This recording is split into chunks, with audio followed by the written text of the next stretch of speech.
This ain't no audiobook. This ain't a radio play. This is a Happy Cloud AudioToon.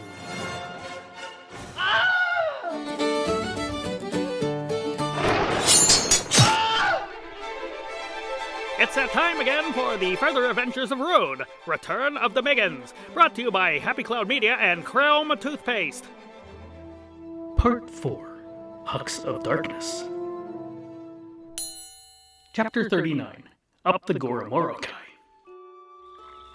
Personages attempting to find a motive in this narrative will be prostituted. Personages attempting to find a moral in it will be vanquished. Personages attempting to find a plot will be shot. Who are you talking to? Rune demanded. The great narrator, who'd momentarily lost his train of thought, answered peevishly. No one. Get on with it, then. Rune was tired and needed to stay alert as they trawled upriver. The Nelly, a cruising yawl, swung to her anchor without a flutter of the sails. Aboard the Nelly were 4 in total. Rune the Grey, the Gax, their pilot, Nebuchadnezzar Jim, and his man, a medium-sized possum named Crawford.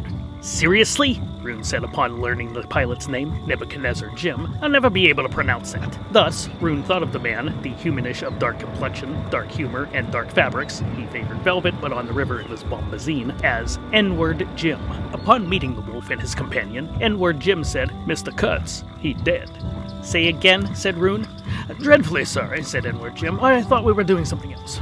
Unbeknownst to Rune or the Gax, Nebuchadnezzar Jim had just finished piloting a pleasure cruise for a group of sentient scarecrows who drunkenly caroused upon the decks of the Nelly singing, We are the hollow men, we are the stuffed men, leaning together, headpiece full of straw, oi, oi, oi, and so on. On second thought, it would have mattered not to Rune nor the Gax if they actually had beknownst this. Crawford be knew, of course, since he'd been there. Together, the 4 upon the Nelly sailed against the flow of the Goromorokye River towards the rising phallic tower of Eizenoz, wherein had retreated Weaselface, or Grimfoyle. Against the pull and tide, the Nelly chugged along the river and Rune towards his final confrontation. The Gax helped Rune through yet another long night of the soul, but ultimately failed to be of much help. You think this will be the physical confrontation or the moral one? The Gax had just finished polishing and sighting his pepper box to Lula. I mean, thematically, we're coming to a close, as well as mathematically, not to mention grammatically, which means I'm close to losing my selfish goal, but gaining the honorable reward, whatever that means, Rune said, shrugging into his mithril long johns. If you believe in such a thing. Makes for a pretty good roadmap anyway, narratively speaking. Sure, my goal was to get this over with and go home, so I guess the correct goal is what? Walk the land like a monk in that show? Can't outthink this stuff, boss. No need to row, good man, said N-word Jim, snapping Rune from his reverie. The Nelly is equipped with an engine. This is for show, and it served N-word Jim as good an explanation as any. For the benefit of the distant spying eyes, Rune pretended to pole the Nelly forward, as if steering a raft down a long, rushing metaphor. It was all for show. The Nelly, sailing straight down the middle of the Goromorokye into a most hostile Eizenoz environment. Once crossed into Eizenoz, they would shortly face more redcaps, as well as any other deranged souls who'd pledged allegiance to the Zeit ringleader, not to mention the natural perils of the river and the inhabitants of both banks. The danger was necessary for the plan to succeed. The veneer of suicide was essential. You know what I wish? Said the Gax to no one in particular. Rune didn't turn from his place at the rail where he found the brooding best. He wasn't proud of this incessant introspection. He rolled a Frotus cigarette and took a long drag. Lay it on me. I wish that the Nelly had come equipped with a Navarone gun. What do you want that for? You want to tunnel through a mountain? Sheesh. What's the matter? You seasick? Seasick? The Gax was aghast. Gaxes, I assure you, are most buoyant. No, boss, I am not. He made air quotes with both claws. Somehow, seasick. I'm, what's the phrase? Oh, terrified beyond all rational thought. I thought you were indestructible. With a sigh, the Gax sidled up to the railing beside his gentleman. Indestructible and immortal are 2 different things. Besides, none of the rest of you guys are either one. Well, Circe. Then, to the Gax, Rune said, what's with this mortality shtick? Third act confrontation always involves sacrifice. Death of the mentor, loss of the best friend, something to motivate you to face your nemesis. Sees? Says? Whatever. Yeah, I've been thinking about that. What journey is Grimfoyle on? The Gax didn't answer right away. Then, his entire head split into a grin, showing both lower tusks. Gotcha! Brilliant, boss! This is his final downfall! Whether I knew it or not, we faced off 3 times already. He's actually overdue for destruction. Sure, with that haughty spirit having already proceeded. Exactly. Sailing into the belly of the beast, are we, sir? Asked N-word Jim. We did that already. This is the end game. but it sounds to me, if you'll pardon my boldness, that you may still yet be wrestling with the third threshold, in which case your Gax is right, only sacrifice of self will ensure the safety of companions. Rune nodded and gestured toward the long and winding river before them. Hence our sailing into the Serpent's Maw? Yes, said Edward Jim, but I can't help but notice, again pardon the intrusion into something so personal, but your sacrifice could include not only your Gax, sir, but also Crawford and, well, not to make it all about myself, but also me. Crawford emerged from the cabin then, smoothing the lines of his black and red striped shirt before speaking. He adjusted his yellow hat. That's just the way with some people. They get down on a thing when they don't know anything about it. Now, Crawford, I had our own best interests in mind. Nebuchadnezzar, Jim, we am confronted with insurmountable opportunities. Speaking the patois of his home, the Okie Schmoky Swamp. Sometimes you're going to get hurt, and sometimes you're going to get sick. But every time, you're going to get well again. Wise words, Crawford.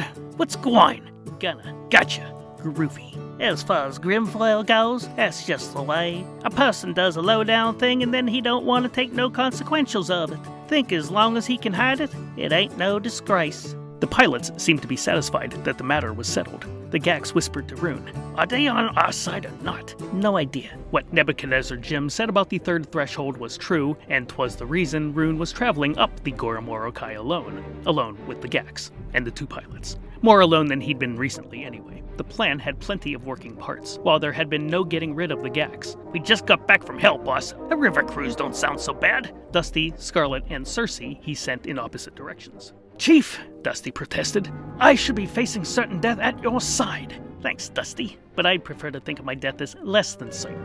Anyway, I need you high up and far away." To Scarlet, he said, "And you're sure you know what you're doing?" Red Scarlet took a deep breath and let it out slowly. "Yeah, it's gonna suck, though. I'm open to suggestions." No, it was my idea, and it's the best chance we have for success." "I'll be with you every step of the way, sis. Neither I nor Shadow will permit anything to happen to your love," she said to Dusty, who looked back at her with gratitude. Though this was in no way sanctioned by the Sorn Gazir, Scarlet's contacts had yielded plenty of info about Eizenoz. While Grimfoyle had been out masquerading as a Flurvish lord, his agents had been busy shoring up his forces at home. Behind the bleeding walls of Eizenoz Tower was one of the largest graveyards in Trogdine, the last resting place of hundreds of thousands of Berging and Roundthaw warriors, a mass grave for 1,000 fleeing war. From this, Grimfoyle drew his power. These dead soldiers he would raise for an army of his own. To the west, in the foothills of Eizenoz, was an encampment of more than 1,000 redcaps. To the riverbank at the east, 40 mercenaries promised power and glory camped uneasily, eager for blood. Above the land hovered a Gothic blimpworks, arrow ships numbering nearly a dozen, 11 to be exact. From the tower flowed a toxic river, cast off from the industry within, building war machines and other weapons of mass destruction. Balls Deep had been a personal vendetta. Grimfoyle was ready to release the full frustration of the remaining Zeit conspirators upon the land. All of it had gone somehow unnoticed by the signatory city-states organized by the Lassiter Compacts, the very organization designed to keep an eye on such things. Graft or run-of-the-mill incompetence, 6 of one half and a dozen of the other.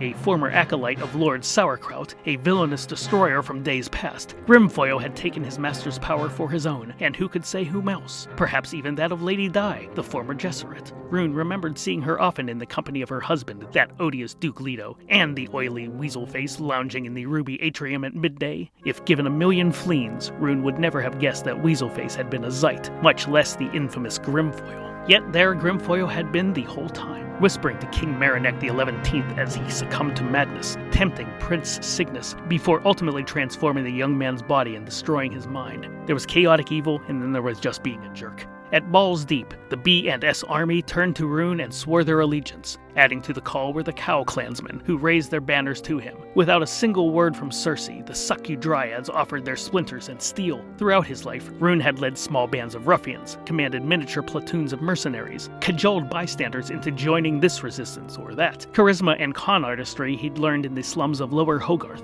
Never once had Rune ever finished painting a fence by himself. No matter where he went, he found some annoying personage begging to be a mark. What the late Leto had said to him was true. Rune had never tasted real power of leadership, until that moment in the Balls Deep courtyard, when 3,000 personages, his own war hero compatriots included, chanted his name. You have my axe! You have my steel! You have my neighbor! You After careful consideration, Rune decided that didn't suck. If this was to indeed be the final conflict, sacrifice or no, Great Bernie Woods or no, prophecies be damned, Rune intended to meet his final confrontation head on.